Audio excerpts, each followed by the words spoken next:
There's an old joke about the seventh commandment, do not commit adultery. Moses comes down from Mount Sinai and announces, I have good news and bad news. The good news is that I got him down to 10. The bad news is that adultery stays. The joke is telling. The prohibition on a married person having sexual relations with anyone except his or her spouse may be, for many people, the most consistently difficult of the 10 Commandments to observe. The reasons shouldn't be hard to guess. One is the enormous power of the sex drive. It can be very hard to keep in check for the entirety of one's marriage, especially when an attractive outsider makes him or herself sexually or romantically available. Another reason is the human desire to love and be loved. For normal people, there is no more powerful emotion than love. If one falls in love with someone while married, it takes great effort not to commit adultery with that person. And if we add in the unfortunate circumstance of a loveless marriage, adultery becomes even more difficult to resist. That's why the joke with which I began is funny, because it reflects truth. Why is adultery prohibited in the 10 Commandments?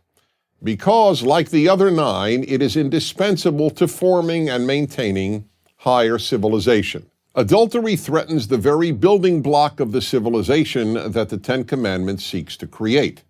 That building block is the family, a married father and mother and their children. Anything that threatens the family unit is prohibited in the Bible. Adultery is one example. Not honoring one's father and mother is another. And the prohibition on injecting any sexuality into the family unit, incest, is a third example. Why is the family so important? Because without it, social stability is impossible. Because without it, the passing on of society's values from generation to generation is impossible. Because commitment to a wife and children makes men more responsible and mature.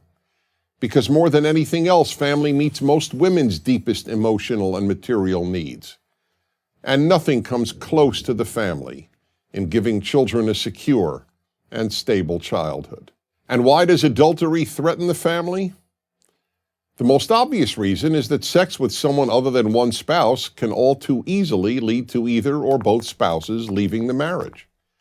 Adultery should not automatically lead to divorce, but it often does. There is another reason adultery can destroy a family. It can lead to pregnancy and then to the birth of a child. That child will, in almost all cases, start out life with no family, meaning no father and mother married to each other to call his or her own. And if adultery doesn't destroy a family, it almost always does terrible harm to a marriage. Aside from the sense of betrayal and loss of trust that it causes, it means that the adulterous partner lives a fraudulent life. When a husband or wife is having sex with someone other than their spouse, their thoughts are constantly about that other person and about how to deceive their spouse. The life of deception that an adulterous affair necessarily entails inevitably damages a marriage, even if the betrayed spouse is unaware of the affair. Finally, the commandment prohibiting adultery doesn't come with an asterisk saying that adultery is okay if both spouses agree to it.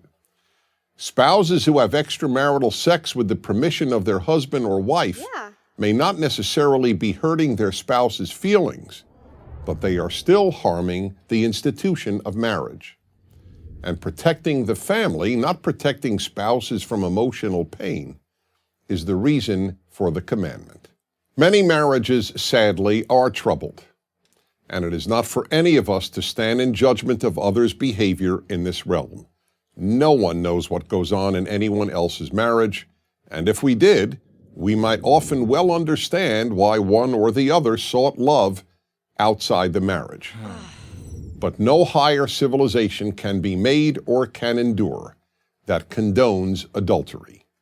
That is why it is prohibited in the 10 Commandments. I'm Dennis Prager.